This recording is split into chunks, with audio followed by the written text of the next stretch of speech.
नमस्कार मंडळी, मी डॉक्टर वर्षा यादव मोरे आपल्या सर्वांचं आरामात बोला ह्या आपल्या लाडक्या पॉडकास्टमध्ये मनापासून स्वागत करते. कविता, म्युझिक, गाणी हे आपल्या लाईफचा खूप इम्पॉर्टंट भाग आहे. कधी कधी एखादी कविता ऐकल्यावर किंवा वाचल्यावर असं वाटतं की अरे ही तर माझी आत्ताची सिच्युएशन आहे, मी असाच फील करतोय. पण कधी हे जाणून घ्यायचा प्रयत्न केलाय का की ह्या कविता बनतात तरी कशा? हेच जाणून घेण्यासाठी आज आपण बोलवले आहे ऋग्वेद देशपांडे यांना. ते कवी, संगीतकार, गायक आणि लेखक आहेत. चला तर मग त्यांच्याकडूनच जाणून घेऊया एका कवी आणि त्याच्या कवितेचा प्रवास. नमस्कार सर. नमस्कार. तुमचं खूप खूप स्वागत आहे आपल्या पॉडकास्ट मध्ये. खूप छान वाटतंय सर तुम्हाला आज इथे बघून. मलाही खूप छान वाटतंय की आरामात बोलण्यासाठी म्हणून आपण भेटलेलो आहोत फार दिवसांनंतर. ऍब्सोल्युटली. आज आपण खूप आरामात बोलणार आहोत आणि खूप साऱ्या कलांबद्दल, तुमच्या ज्या छटा आहेत त्या सगळ्यांबद्दल आज आपण जाणून घेणार आहोत. जरूर जरूर. सर मला ऍक्च्युली हे माहिती करायचं आहे की आजचे जे जग आहे ना त्याच्यामध्ये प्रत्येक जण एवढा प्रॅक्टिकल आहे, प्रत्येकाला डॉक्टर, इंजिनियर, IT फील्डमध्ये जायचंय. पण तुम्ही कविता हे क्षेत्र कसं काय निवडलं सर?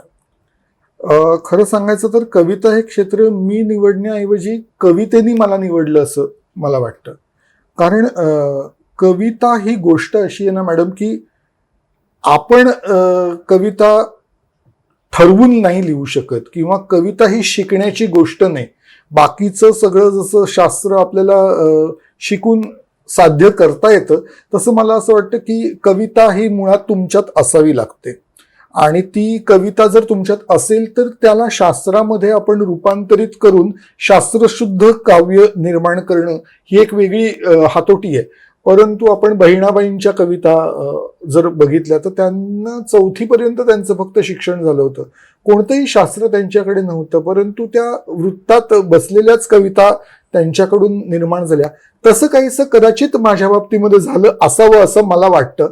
मी काही कोणी फार मोठा कवी आहे अशातला अजिबात भाग नाही, परंतु फार लहान असताना अगदी आपल्या पाठ्यपुस्तकामध्ये ज्या कविता आपण वाचायचो त्या कविता देखील मी वाचल्यानंतर ना त्याच्या वरचा परिच्छेद जो दिलेला असायचा त्या लेखकाचा तो देखील मी वाचायचो आणि मग या कविता संग्रहातली ही कविता आहे म्हणजे असा एक कविता संग्रह असतो. आणि मग जर कविता संग्रह असेल तर त्याची कविता एवढे जण वाचतात, अभ्यासक्रमात येते, असं कुठेतरी मोटिवेशन त्याला मिळत गेलं आणि म्हणून कुठेतरी आपण पण लिहून बघूया असा एक तो छंद लागला आणि अगदी शाळेत असल्यापासून मी काव्यलेखन करायला सुरुवात केली होती.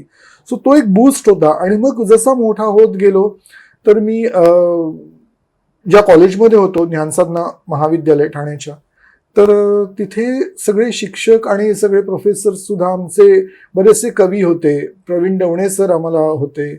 तर अशा सगळ्यांच्या जेव्हा सान्निध्यात आपण येतो तेव्हा तो एक बूस्ट मिळायला लागला आणि मग काय चांगलं वाचायचं, मग वेगवेगळं वाचन वाढत गेलं. मग वेगवेगळ्या कवींच्या वेगवेगळ्या पद्धती कशा असतात आणि काय लिहिल्यानंतर काय त्याला पुढे ग्राफ कसा जातो, मग गाणं कसं निर्माण होऊ शकतं, असा तो ओव्हरऑल सगळा ग्राफ माझा वाढत गेला. मग मला सांगायला आवडेल की कॉलेजमध्ये असतानाच लास्ट इयरला मी होतो आणि लास्ट इयरला असताना माझं पहिल्या पुस्तकाचं प्रकाशन झालं. त्या पुस्तकाचं नाव होतं फाटक्या तळ्याची चोळी. एक ललित लेख संग्रह होता तो. तेव्हा मी कविता लिहित असून सुद्धा गद्य लेखनाला देखील सुरुवात केली होती आणि काही कविता आणि काही गद्य असं ते संमिश्र पुस्तक होतं. आणि त्यावेळेचा भाऊसाहेब भालेराव पुरस्कार मूर्तिजापूरचा तो त्या पुस्तकाला लाभला होता. तेव्हा माझं वय 19 वर्ष होतं. 2005 सालची ही गोष्ट आहे. आणि मग जेव्हा तुम्ही कॉलेजमध्ये असतानाच तुम्हाला हे कुठेतरी अचीव करता आलं तर तो एक सगळ्यात महत्वाचा मला असं वाटतं माझ्या आयुष्यातला एक टर्निंग पॉइंट तो होता की ज्याच्यामुळे माझं असं ठरलं की कॉलेज झाल्यानंतर आपल्याला बाकी कशाचा विचार करायची गरजच नाहीये, हेच आपलं क्षेत्र आहे आणि इथून आपल्याला पुढे जायचंय. बाकी अजून अनेक गोष्टी करता येतील परंतु कविता ही आपल्या सोबत कायम होती आहे आणि असेल असा एक विश्वास त्यामुळे निर्माण झाला. Amazing sir. सर तुम्ही फक्त कवीच नाही तर तुम्ही गायकी आहात, संगीतकारी आहात, लेखकी आहात. तर ह्या ज्या तुमच्या सगळ्या छटा आहेत तर कधी असं होतं का की एक माझा जो आतला जो रोल आहे तो दुसऱ्यावर जास्त हावी होतोय किंवा मी एकाकडे जास्त खेचला जातोय, असं कधी होतं का एखाद्या आर्टिस्टला? असं होऊ शकतं. अनेकदा मला असं वाटतं की आपल्याला काय आवडतं आणि आपल्याला कुठल्या गोष्टीमध्ये गती आहे, ह्या गोष्टींचा विचार अनेकांना करता येत नाही आणि तो करता यायला हवा असं मला फार मनापासून वाटतं, की फक्त मला काय आवडतं आणि मला काय आवडणार आहे यापेक्षा काय केल्यानंतर मला जास्त पुढपर्यंत पोहोचता येणार आहे, पुढपर्यंत म्हणजे लोकांच्या मनापर्यंत पोहोचता येणार आहे, या गोष्टीचा विचार करायला हवा. आणि कलेच्या बाबतीत असं म्हटलं ना तर या सगळ्या गोष्टींना एकाला एक धरून असतात. म्हणजे असं नाही होत की जेव्हा मी गाण्याचा विचार करत असतो तेव्हा मी कवितेला बाजूला ठेवू शकतो का, तर असं नाही होऊ शकत. कारण गाण्यात सुद्धा कविता आहेच आणि त्या गाण्याबद्दल बोलायचं म्हणजे गद्य परत आलंच. त्यामुळे त्या सगळ्या गोष्टी ह्या इंटरलिंक प्रकारच्या असतात. जेव्हा गाण्याबद्दल म्हणायचं असतं तेव्हा अनेक ललित लेख जे मी लिहिले मध्ये, एक लेखमालिका मी एका मासिकासाठी लिहित होतो, त्यावेळेस त्या प्रत्येक लेखाची जे शीर्षक होतं ते एक गाण्याची ओळख होती. तर अशा पद्धतीने जेव्हा मी लिहित असतो ना तेव्हा सुद्धा 4-4 ओळी या माझ्या कवितेच्या त्या गद्यामध्ये सुद्धा आलेल्या असतात. तर अशा पद्धतीने या सगळ्या गोष्टी एकमेकापासून वेगळ्या नाही आहेत. जेव्हा गाणं निर्माण होत असतं तेव्हा देखील ती कविता आधी मनाला भावते आणि म्हणून गाणं निर्माण होतं, म्हणून ती चाल लागते, अशा पद्धतीचं सुद्धा होतं. तर नाही असं झालं म्हणजे आजपर्यंत माझ्या बाबतीत तरी. कारण ते वेगवेगळं आपण चविष्ट खाणारी जी लोक असतात त्यांचं जर तुम्ही म्हणाल तर जसं आज चाट तर उद्या परत वरण भात, म्हणजे वरण भाताचा कंटाळा येतो अशातला भाग नाही, पण आज चाट खावं असं वाटतंय. पण चाट खाऊन झाल्यानंतर सुद्धा अनेक जण रात्री परत येऊन वरण भात खातातच. म्हणजे असं होत नाही की एखादी गोष्ट पूर्ण बाजूला आहे किंवा एखाद्या गोष्टीवरच जास्त भर दिला जातोय, तर असं नाही. माझ्या बाबतीत तरी असं नाही झालं. सायमल्टेनियसली ती सगळ्या गाड्या सगळ्या ट्रॅकवरनं चालूच असतात, म्हणजे सगळ्या गोष्टी पॅरलल चालू पॅरलल असतात. चालू असतात. सो आता मला जास्त कवितेचं ज्ञान नाहीये, पण असं कधी असतं का की म्हणजे तुम्ही मला सांगा की एखादं जेव्हा तुम्ही एखादी एक सिरियस कविता लिहिता तेव्हा तुम्ही सिरियस मूडमध्ये असता, किंवा जेव्हा तुम्ही एखादी रोमॅन्टिक कविता लिहिता तेव्हा तुम्ही एकदम अशा म्हणजे हलक्या मूडमध्ये असता, तर अशी कवींच्या मूड्सवर त्यांच्या कविता डिपेंडेड असतात का? म्हटलं तर हो, म्हटलं तर नाही. जेव्हा तुम्ही खरंच डिस्टर्ब असता तेव्हा तुमच्याकडून उत्स्फूर्तपणे जर येत असेल तर ते एखादं डिप्रेसिंग किंवा विरहगीत किंवा असं निर्माण होऊ शकतं. परंतु माझ्या बाबतीत मला अनेकदा असा अनुभव आलाय की आत्ता मी खरं तर हरलोय किंवा आत्ता खरं तर मला फार वाईट वाटतंय, कंटाळा आलाय, नैराश्याने ग्रासलेलं आहे आत्ता. पण त्याच्यात सुद्धा अनेकदा कविता मला चंद्रासारखी, रात्रीला जसा चंद्राचा एक बिंदू असतो आणि त्याच्यामुळे ती रात्र अतिशय सुंदर होऊन जाते, तशी एखादी खूप रोमॅन्टिक कविता त्या भावनेत सुद्धा आपल्याला निर्माण करता येऊ शकते, होते अनेकदा. त्यामुळे असं खरं तर हे थोडंसं फिल्मी आहे की त्या बाबतीमध्ये जसं आपण असू आणि मग ते मी नैराश्य म्हणून मी ते दुःखाचं गाणं निर्माण केलंय, तर असं अजिबात नाही होत. किंवा अनेकदा मला असं वाटतं की छान लग्न समारंभ चाललाय वगैरे आणि त्यातही मला एखादं विरहगीत सुचलेलं आहे, म्हणजे असं नाही होत की त्या गोष्टी मॅटर करतात. आणि जेव्हा तुम्ही प्रोफेशनल रायटिंगकडे येता, म्हणजे मी अनेक फिल्मसाठी सुद्धा जेव्हा गीतलेखन केलं तर त्यावेळेस तर ते तुमचं काम होऊन बसतं की आत्ता ही सिच्युएशन आहे आणि या सिच्युएशनला पूरक असेच शब्द लिहायचे. मग त्यावेळेस तुमच्या मनाची काय स्थिती आहे याच्याशी देणं घेणं लोकांनाही नसतं आणि ते खरं तर तुम्हालाही नसायला हवं असं मला वाटतं. जेव्हा तुम्ही मनापासून कवी म्हणून काम करत असता किंवा गीतकार म्हणून काम करत असता तेव्हा तुम्हाला तेवढं इन्व्हॉल्व्ह व्हावं लागतं आणि त्याला झोकून दिल्यानंतर ते पॉसिबल होऊ शकतं. अगदी बरोबर. सर आता ही कविता, गायन, लेखन ही ना एक कला आहे. तर प्रत्येक कलेसाठी ना एक इन्स्पिरेशन लागतो. तर तुमचे इन्स्पिरेशन कोण होते सर? वेगवेगळ्या गोष्टींसाठी वेगवेगळे इन्स्पिरेशन्स, गुरु असे असतात. तसं माझं काव्यलेखनासाठी म्हणाल तर मला सगळ्यात सुरुवातीला जे असं भावलं आणि असं वाटायला लागलं की नाही नाही हे जबरदस्त आहे काहीतरी, किंवा आपण भारावून जाणं जे म्हणतो, तर तसे ग्रेसचे शब्द मला फार भारावून टाकत होते. कवी ग्रेस, त्याच्यानंतर कवी आरती प्रभू म्हणजेच लेखक चिंद्रम खानोलकर यांचं लेखन. आणि मुळात बघा, हे दोन्हीही जे मला भारावून टाकणारे होते ते फक्त कवी नव्हते, ते लिहित सुद्धा होते. म्हणजे त्या चिंद्रम खानोलकरांच्या अनेक कथा आपल्याला माहिती आहेत. तशाच कवी ग्रेस यांचे सुद्धा अनेक ललितबंध प्रकाशित आहेत. तर ते सगळे वाचून आणि ते सगळं अभ्यासून त्याच्यातून मी जास्त घडत गेलो आणि माझ्या लिखाणाला एक दिशा मिळायला लागली. मग तो सुरुवातीचा एक कालावधी प्रत्येक कलाकाराचा असतो की ज्याच्यामध्ये तो अनुकरण करण्याचा प्रयत्न करतो. तर त्यावेळेला मी लेखनामध्ये त्यांचं अनुकरण करत होतो. हेच करत असताना माझ्या गुरु पद्मजा फेणाणी जोगळेकर यांच्याशी भेट झाली. त्यांच्याकडे मी गाणं शिकायला लागलो आणि मग त्याच्यानंतर माझ्या गाण्यावरती त्यांचा प्रभाव व्हायला लागला. मी गात असताना सगळेजण मला म्हणायचे की तू पद्मजींसारखा गातोस, त्यांच्यासारखे हातवारे तुझे होत असतात, त्यांच्यासारख्या ताना तू घेण्याचा प्रयत्न करत असतोस. तर हे अनुकरण कुठेतरी होत राहतं आणि मग ह्या अनुकरणातून नंतर स्वतःचं काहीतरी निर्माण व्हावं लागतं. तर हो, ह्या दोन महत्वाची लोक होती माझ्या आयुष्यामधली की ज्यांचा प्रभाव माझ्यावरती आला आणि त्यांचा प्रभाव आला म्हणूनच मी आज कदाचित इथे बोलवलेलं गेलेलं आहे मला. सर, आता तुम्ही पद्मश्री पद्मजा फेणानींबद्दल म्हणालात.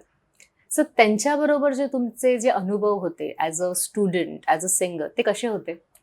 खूपच सुंदर. म्हणजे गुरु कसा असावा त्याचं एक मूर्तिमंत उदाहरण म्हणजे माझ्या गुरु पद्मजाजी आहेत. कारण तुम्हाला सांगतो की त्यांनी ना आम्हाला फक्त गाणं नाही शिकवलं, आणि आपण गाण्याच्या गुरूंचे जे काही चित्रपटांमधून किंवा इथून तिथून ऐकून ज्या काही गोष्टी ऐकलेल्या असतील तर त्याच्या अगदी वेगळंच वातावरण आम्हाला त्यांच्याकडे मिळालं. पूर्ण तास दीड तास आम्ही जो काही ठरवलेलं असेल त्यांनी आज आम्हाला शिकवायचं ते पूर्ण मन लावून त्या शिकवायच्या. मोबाईल घेऊन बसायच्या, रेकॉर्ड करून द्यायच्या की हे आत्ता जे शिकवते ते रेकॉर्ड करून घ्या, म्हणजे तुम्हाला घरी जाऊन सुद्धा ते परत परत ऐकता येईल. आणि ते चांगलं, जसं जोपर्यंत येत नाही तोपर्यंत परत यायची गरज नाही. म्हणजे तुम्हाला वारंवार कसं कमीत कमी यावं लागेल, माणूस म्हणून कसं जगावं हे देखील त्यांनी शिकवलं. त्यांच्याबरोबर आम्ही दौऱ्याला जायचो. दौऱ्याला गेल्यानंतर सुद्धा कलाकारांनी कसं असायला हवं, कितीही आपण मोठे असल्यानंतर सुद्धा डाऊन टू अर्थ असणं किती इम्पॉर्टंट आहे, माणसाशी माणूस म्हणून संवाद कसा असायला हवा, चांगलं वागण्याला काय महत्व आहे जगताना, चांगलं वागणं, चांगलं माणूस म्हणून घडणं हे किती इम्पॉर्टंट आहे, याचं देखील शिक्षण आम्हाला आमच्या गुरूंनी दिलं. म्हणजे फक्त त्यांनी मला गाणं शिकवलं का तर नाही, त्यांनी मला माणूस म्हणून घडवलं. तर खूपच म्हणजे माझ्या आयुष्यातलं अतिशय महत्त्वाचं स्थान म्हणून मी त्यांच्याकडे बघतो. आणि अजूनही त्यांच्या संपर्कात असल्यानंतर ज्या दिवशी त्यांच्याशी बोलणं होतं, गप्पा होतात, तो दिवस म्हणजे सोनियाचा दिन म्हणता येईल असंच मला वाटतं. बरोबर आहे सर. एखादा आपला आयडल जेव्हा आपल्या पाठीशी असतो ना, एक वेगळाच कॉन्फिडन्स येतो. आपण जे काय आपण डेली करतोय, आपण करिअरमध्ये करतोय, त्यांचं असणं खूप इम्पॉर्टंट असतं. अगदी. सर, ऍक्च्युली ना मला एक प्रोसेस जाणून घ्यायची. आता फॉर एक्झाम्पल, आता आर्टशी रिलेटेड जास्त माझा बॅकग्राऊंड नाहीये, मी कॉमर्स वाली पर्सन आहे. तर आम्ही कुठलीही प्रोसेस किंवा एखादी ऍक्टिव्हिटी करताना एक प्रोसेस फॉलो करतो. म्हणजे we have to go from point A to B, so this is the process. तर कविता, गायन हे सगळं करण्यासाठी किंवा जेव्हा आपण ही प्रोसेस स्टार्ट करतो की आता मला कविता करायची आहे, मग मला त्याला गीत द्यायचंय, संगीत द्यायचंय, मग मला ते गायचं पण आहे, तर ही सगळी प्रोसेस कशी होते सर? प्रत्येकाची ह्या पर्यंत पोहोचण्याचा प्रत्येकाचा मार्ग कदाचित वेगवेगळा असू शकतो. आता अनेकदा हा मुद्दा निर्माण होतो की नक्की तुम्ही कशी सुरुवात करता. तर अनेकदा सुरुवात ही वेगवेगळी असते. माझ्या बाबतीत जर म्हणाल तर माझ्या बाबतीत थोडंसं असं घडलंय की एखादं वाक्य, एखादा शब्द असा अचानक मनात येतो किंवा एक ओळ तयार होते आणि मग पुढे ती अक्षरशः पुढच्या 5व्या-10व्या मिनिटाला ती कविता पूर्ण तयार झालेली असते. तर ती ना एक प्रकारची नशा आहे किंवा ती एक झिंग आहे की तंद्री लागते आपण म्हणतो ना, तशी ती एक काही वेळाची तंद्री लागलेली असते. आणि त्यावेळेस आजूबाजूचं सगळं मला तरी विसरायला होतं. म्हणजे असं नाहीये की मी असं काहीतरी टेबल खुर्चीच घेऊन बसलो आहे किंवा कुठेतरी छानपैकी अगदी निसर्गरम्य वातावरणात गेलो आणि म्हणून निसर्गाचं काहीतरी काव्य निर्माण, असं अजिबात होत नाही. अनेकदा गाडी चालवताना काव्य सुचतं, अनेकदा आपण ट्रेनमध्ये गर्दीत लटकलेले असताना एखादं काव्य सुचतं, मग ते उतरल्यानंतर लिहून काढलं जातं. अशा अनेक गोष्टी ह्या कुठेही तो अटॅक कवितेचा थोडक्यात तर तो अटॅक कुठेही तुम्हाला येऊ शकतो. आणि गाणं होणं ही एक पुन्हा त्याची, माझ्या बाबतीत तर अनेकदा असंच झालेलं आहे की माझ्या कवितांची चाल ही त्या कविता घडत असतानाच लागत गेलेली चाल आहे. मुद्दाम आजपर्यंत बसून मी कुठल्याही गाण्याला चाल लावलेली नाही. आजपर्यंत जवळपास 50-60 गाणी रेकॉर्ड केलेली असतील मी आतापर्यंत, परंतु त्यातली कुठलीही चाल मी आजपर्यंत मुद्दाम ठरवून की आता या गाण्याला चाल लावायची आहे म्हणून चाल लावलेलीच नाही. ती भावली, ती लागली चाल म्हणून ती उत्तम झाली आणि म्हणूनच ते गाणं होऊ शकलं. ही प्रोसेस प्रत्येकाची वेगवेगळी असू शकते, परंतु माझं तरी असं होतं की तो एक अटॅक येतो आणि तो कधी येईल खरंच सांगता येत नाही.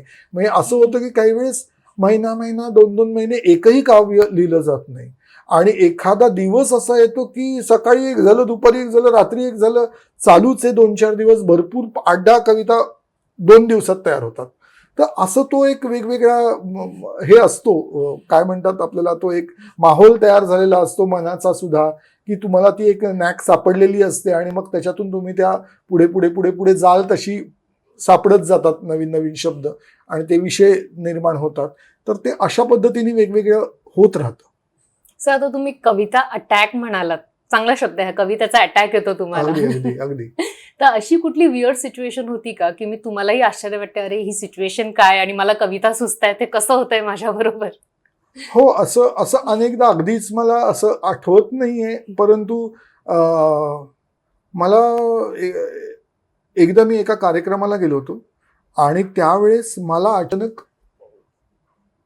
लक्षात आलं की आपल्याला थोडंसं बरं वाटेन असं होतंय. काय होतंय ते त्या क्षणीला मला कळत नव्हतं, पण पोटात दुखायला लागलं होतं आणि हळूहळू ते वाढत गेलं आणि त्यावेळेस शूट चाललं होतं.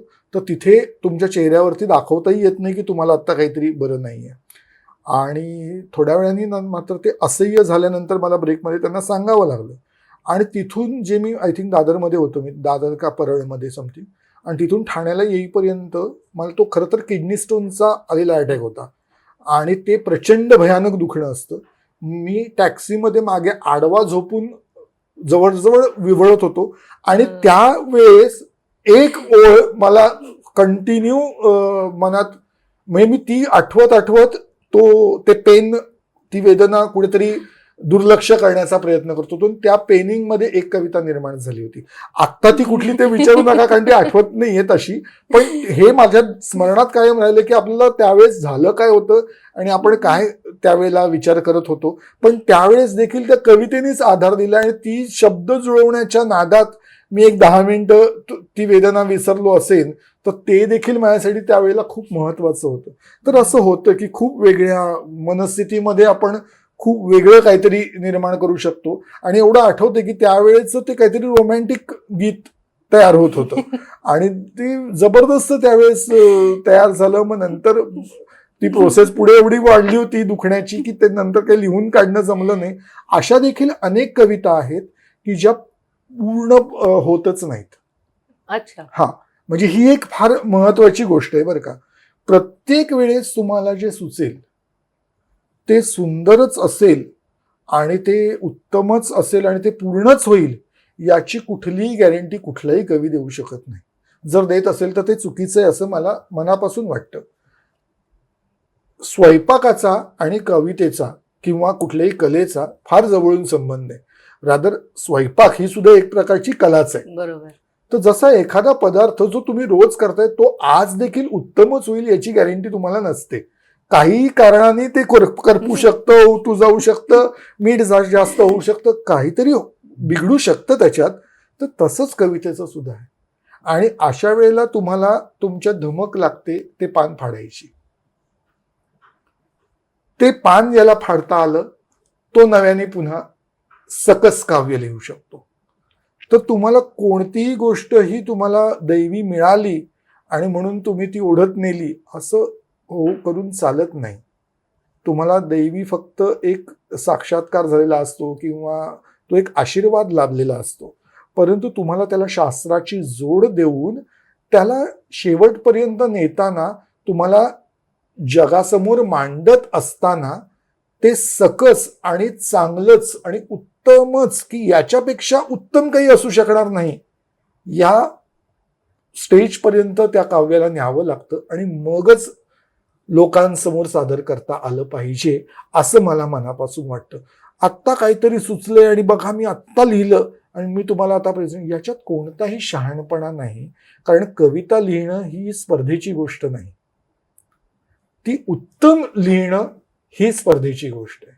तर ती जोपर्यंत त्या लेवलला जाऊन पोहोचत नाही तोपर्यंत आपली आपणच 10 वेळा वाचून खरंच तिराहित म्हणून आपल्या कलेकडे पाहता आलं पाहिजे, असं माझं पहिल्यापासूनचं मत आहे. मग ते गाणं म्हणून असेल, संगीतकार म्हणून असलं तरी, किंवा कवी असलं म्हणून सुद्धा, किंवा मी फिल्म मेकिंग शिकवायचो तर फिल्म्सकडे बघताना सुद्धा आपली फिल्म तिराहित म्हणून पहा, असं मी विद्यार्थ्यांना माझ्या कायम सांगत आलो, की आपल्याला थर्ड अँगलनी कुठलीही गोष्ट बघता आली पाहिजे, की खरंच हे छान झालंय का, एका दुसऱ्या कोणीतरी आपल्या शत्रूंनी हे लिहिलंय असा विचार करा आणि वाचा.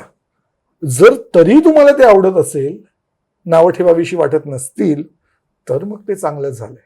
कारण शत्रूचं सगळं तुम्हाला आवडत नसतंच, मग ते नावड त्यांनी केलंय म्हणून तरी नावं ठेवता येत नाहीयेत का, मग चांगलंच लिहिलं असेल, मग ते आपलं म्हणा. नाहीतर ट्रायल म्हणून सगळ्यावरती अधोरेखित करावं आणि जोपर्यंत ते सकस होत नाही, किंवा 4 जणांचा त्याच्यावरती अभिप्राय घ्यावा, खरंच कसं वाटतंय विचारावं सुरुवातीच्या काळात. नंतर नंतर तुम्हीच तुमचे मार्गदर्शक होत जाता, तुमचं तुम्हाला कळतं की हे चांगलं झालं नाहीये. गाणं देखील प्रत्येक वेळेस तुम्ही गायला घ्याल आणि ते सुरातच असेल आणि उत्तमच असेल, हा आविर्भावच चुकीचा आहे, ते चुकूच शकतं. ती चूक म्हणून नाटकाचे प्रयोग असतात आपल्याकडे, शो नसतात. तो प्रयोग आहे. प्रत्येक प्रयोग कसा होईल याच्यासाठी आधी रंगदेवतेला आपण नमस्कार करतो. तर आपल्याकडे ह्या गोष्टींना फार महत्व आहे. आजच्या पिढीने ह्याकडे थोडंसं लक्ष द्यायला हवं. अगदी बरोबर सर. आता तुम्ही एक म्हणालात की काही कविता पुऱ्या होत नाहीत, तर मला ना थोडं जरा हे खूप थोडं इंटरेस्टिंग वाटतं, डीप मध्ये जाणून घ्यायचंय की पुऱ्या होत नाहीत म्हणजे त्या कवीला त्याच्या पुढे काही लिहू हे सुचत नाही, की तो इमोशनच तिथे येऊन एंड होतो, की तो वेट करू शकतो कवी की चला मला आज नाही सुचत आहे, मी 1 आठवडा वाट बघतो, त्यानंतर मी कंटिन्यू करेन, तरी नाही होत का त्या पूर्ण? नाही होत अनेकदा. आणि तुम्हाला आत्ता मला पुढच्या त्या ओळी आठवत नाहीयेत, पण मी तुम्हाला एक गोष्ट सांगतो. फार सुरुवातीच्या काळात म्हणजे हे 2005-07च्या दरम्यान एक काव्य मी लिहिलं होतं, ध्रुवपद लिहिलं होतं आणि एक अंतरा लिहून झालं होतं. आणि त्याला माझ्या एका मित्रांनी चाल लावली होती. तेव्हापासून तो माझ्या मागे लागलाय की पुढचे एक तरी अजून अंतरा दे, तर त्याला गाणं म्हणता येईल, नाही तर एकच अंतरा घेऊन मी काय करू याचं. तर तेव्हापासून मी प्रयत्न करतोय. नाही तर नाहीच झाला. मी त्याला सांगून टाकलं की आपण हे बाद करूया किंवा या चालीवरती आपण नवीन काहीतरी लिहूया. पण त्याला ते शब्द खूप आवडले होते, त्यामुळे तो म्हणला नाही हे तर मी सोडणार नाहीये, मला याच्या पुढचंच हवंय. मग मी म्हटलं थांब, आणि त्याला मी आत्ता काही महिन्यांपूर्वी पुढचा अंतरा लिहून दिलाय. म्हणजे जवळपास 17 ते 18 वर्षांनंतर दुसरा अंतर निर्माण झालाय. सो एवढा वेळ लागलाय, आणि ही माझ्या बाबतीतली सत्य घटना मी तुम्हाला सांगतो. मी नंतर करायची तुम्हाला ते अख्खं काव्य देईन सुद्धा, की असं होतं की ते अशा पद्धतीने हा मी स्वतः घेतलेला अनुभव आहे. काही कविता तर अगदी 2-2 ओळींच्या सुचलेल्या आहेत आणि मग पुढे नाही होते, छान नाही वाटत आहे. अशामध्ये सुद्धा त्या विसरून, आता मला आठवणारही नाहीत की मी अशा किती सोडून दिलेल्या असतील. असं हे आठवलंय कारण हे त्यांनी जपून ठेवलं होतं, म्हणून मला ते पुढचं लिहिण्यासाठी ती मागे लागलाय म्हणून ते आता अचानक होऊन गेलं. आणि जेव्हा ते परत पुढचं तयार झालं तेव्हा 2च मिनिटं लागली होती ते 4 ओळी लिहिण्याकरता, पण त्या 2 मिनिटांसाठी 18 वर्ष थांबावंही लागलं होतं. हे असे वेगवेगळे अनुभव आहेत. हे असं का होतं माहिती नाही, पण ती एक तुम्हाला तंद्रीच, पुन्हा मी तोच शब्द वापरेन की ती तंद्रीच तुमची लागावी लागते, तंद्री लागावी लागते, किंवा ते ध्यानधारणा आहे असं आपण म्हणूया की ते मेडिटेशन आहे. तुम्हाला त्या शांत त्यातून इन्व्हॉल्वमेंट तुमची त्याच्यात जेवढी जास्त होत जाईल तसं तुम्हाला ते पुढचं सापडत जातं. कारण एक वेगळं विश्वच तुम्ही त्याच्यातून निर्माण करत असता, काहीतरी सांगत असता, काहीतरी मांडत असता. ते वाचून लोकांना त्यांच्या आयुष्यातले अनेक प्रसंग त्याच्याशी ते नातं जोडत असतात. त्यामुळे त्याच्यासाठी ते तेवढं सकस असणं गरजेचं आहे. तर तो वेळ प्रत्येक कवीने घ्यावा. घाई करून काहीतरी लिहायचं म्हणून लिहून टाकण्याला काहीच अर्थ नाही. ऍब्सोल्युटली. सो हे क्रिएटिव्ह लोक जे कवी, सिंगर, रायटर्स असतात, तर हे खूप असं कंटिन्युअस काम केल्याने एक्झॉस्ट होतात. हो. मग त्यांना तो रायटर्स ब्लॉक येतो. हो. तर तुम्हाला आलाय का सर कधी असा रायटर्स ब्लॉक? नाही, मी ना खरं सांगायचं तर असं कंटिन्यू खरं सांगायचं तर नाही लिहिलंय. मध्ये एकदा लिहिलं होतं. मी एका रियालिटी शोचं रायटर म्हणून काम करत होतो. एका ETVच्या ह्याचं गौरव महाराष्ट्राचा म्हणून रियालिटी शो होता. तर त्याचं रायटिंग मी करत होतो. आणि तेव्हा थोडंसं असं माझं झालं होतं की आपण हे काय करतोय. कारण रियालिटी शो ला रायटर असतो हेच मला माहिती नव्हतं. म्हणजे रियालिटी शो आहे, आता जर आपण रिअल बसून बोलतोय आणि उद्या जर कुणाला तरी हे कळलं की हे सगळं लिहून द्यायचं असतं आणि मग असं सगळं ठरेल, तर ह्याची मला कल्पनाच नव्हती. बरं, त्यातून जे तुम्ही प्रश्न विचारताय ते तुम्ही तयार करून आणलेले असाल हे सगळ्यांनाच माहिती आहे. स्वाभाविकपणे ठरवून तुम्ही प्रश्न विचारताय, परंतु त्याची उत्तरं देखील जर ठरवूनच द्यायची असतील तर मग त्याला रिअल का म्हणायचं असा मुद्दा होता. असो, तो एक वेगळा विषय. परंतु रियालिटी शोचं रायटिंग करत असताना एपिसोड्स लिहायचे होते आणि ते गाणी कोणती असणार आहेत आणि मग त्यानुसार त्या गाण्याबद्दल कोणते जज त्यांना सुचवायचं की तुम्ही ही आठवण सांगा किंवा हा मुद्दा मांडा, किंवा त्या जो गाणारा असतो त्याला देखील जेव्हा बोलायला सांगू तर त्यांनी ते गाणं कुठून निवडलं, किंवा अँकर लिंक ज्या असतात त्या लिहून द्यायच्या असतात. त्या गाण्याबद्दल अँकर काहीतरी आधी मांडतो, मग तो अभ्यास सगळा करायचा असतो. तर ते सगळं टेक्निकल रायटिंग करण्याच्या नादात मला असं थोडंसं झालं होतं की कंटाळा आला आणि आता काहीच लिहावंसं वाटत नाहीये. तर असं झालं होतं. परंतु बाकी जर तुम्ही म्हणाल की हे क्रिएटिव्ह रायटिंग जे आहे त्याच्यामध्ये असं नाही झालं. आणि मी म्हटलं तसं की माझा मुळातच असा पिंड आहे की जर ते असं काय मागे लागल्यासारखं आलं ना तरच मी हातात पेन घेऊन ते लिहितो. मुद्दाम ठरवून हातात पेन आहे आणि म्हणून काहीतरी लिहूया असं ते होतच नाही. त्यामुळे तो रायटर्स ब्लॉक असं मी नाही म्हणणार, परंतु एक वेळ ती येते की तुम्ही आता एक्झॉस्ट झालेले आहात आणि आता तुम्हाला तेच ते सुचतंय किंवा नवीन काहीतरी निर्माण होत नाहीये किंवा तेच ते शब्द तुमच्या कवितेमध्ये पुन्हा पुन्हा यायला लागतात. असं काही वेळेस जाणवायला लागतं की मग चंद्र तर चंद्रच, सगळ्या कवितांमध्ये चंद्रच यायला लागतो. अशा काही गोष्टी होत राहतात. तर मग ते आपल्याला ओळखता यायला लागतं आणि मग त्यावेळेस मला थोडंसं थांबावं लागतं. माझा पहिला कविता संग्रह, पहिलं पुस्तक मी म्हटलं तसं 2005 आलं होतं. त्याच्यानंतर दुसरं पुस्तक 2011 साली आलं होतं. त्याचं नाव होतं ती मी आणि रिदम. ती मी आणि रिदम 2011 साली प्रकाशित झाल्यानंतर पुढचं पुस्तक यायला 2023 उजाडलं होतं. सो हा जवळपास 12-13 वर्षांचा गॅप मी घेतला होता आणि त्याच्यानंतर पुढचं पुस्तक, म्हणजे अशक्य नव्हतं. याच्यामध्ये जर 10-12 वर्ष गेली आहेत तर प्रत्येक वर्षात निदान 50 कविता तर मी लिहित होतो. परंतु त्या 50 कविता जर दरवर्षीच्या जरी पकडत गेल्या तरी सुद्धा तशा जवळपास 300-400 कविता माझ्याकडे होत्या. पण जर तुम्ही नवीन माझं पुस्तक बघितलं 2023 साली आलेलं अलवार, तर 100 सुद्धा कविता त्याच्यात मी निवडलेल्या नाही आहेत. म्हणजे तुम्हाला खूप गायन लावून उत्तम तेच चांगलं तेच मांडून लोकांसमोर घेऊन यायचं असतं.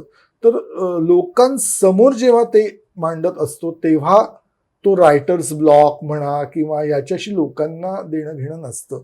तुम्ही कोणत्या मनस्थितीत लिहिलंय, तुम्हाला त्यावेळेस लिहावंसं वाटत होतं का, किंवा तुम्हाला किती लिहावंसं वाटत होतं, याच्याशी त्यावेळेस त्या वाचकाला काहीच देणं घेणं नसणार आहे.